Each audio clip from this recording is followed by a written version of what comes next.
السلام علیکہ یا ابا عبداللہ حسین۔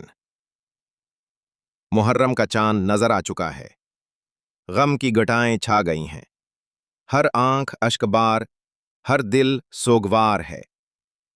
ایک محرم 61 ہجری کا دن تھا۔ حضرت امام حسین کا قافلہ مکہ سے طویل سفر کے بعد دریائے فرات کے قریب ایک بنجر میدان میں پہنچا، جس کا نام تھا کربلا۔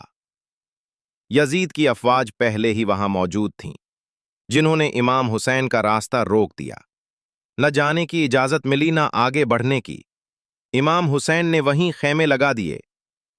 یہ وہ لمحہ تھا جب قربانی اور صبر کا سفر شروع ہوا۔ 2 محرم کو امام اور ان کے اہل بیت نے میدان کربلا میں اپنے خیمے مکمل طور پر گاڑ دیے۔ ادھر یزید نے عمر بن سعد کو حکم دیا کہ امام حسین کو بیعت پر مجبور کیا جائے۔ عمر بن سعد کا لشکر کربلا پہنچا اور امام سے بیعت کا مطالبہ کیا گیا، لیکن حسین ابن علی نے کہا، میں ذلت کی بیعت نہیں کروں گا، حق پر رہوں گا، چاہے جان چلی جائے۔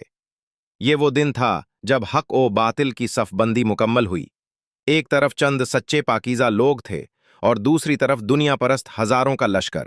یزید کی فوج نے پانی بند کر دیا، چھوٹے بچوں کو پیاس لگنے لگی، خیموں میں بے قراری چھا گئی، مگر امام حسین اور ان کے ساتھی صبر، نماز اور دعا میں لگے رہے۔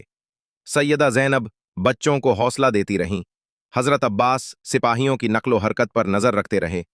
ہر دل اللہ کے ذکر سے معمور تھا اور ہر زبان پر ایک ہی نعرہ تھا، حل من ناصر ینصرنی، کیا کوئی ہے جو میری مدد کرے؟ محرم صرف ماتم کا مہینہ نہیں، بلکہ یہ درس وفا، صبر اور قربانی کا مہینہ ہے۔ آئیے ہم بھی حسین کے راستے پر چلنے کا عہد کریں، حق کے ساتھ کھڑے ہوں اور ظلم کے سامنے سر نہ جھکائیں۔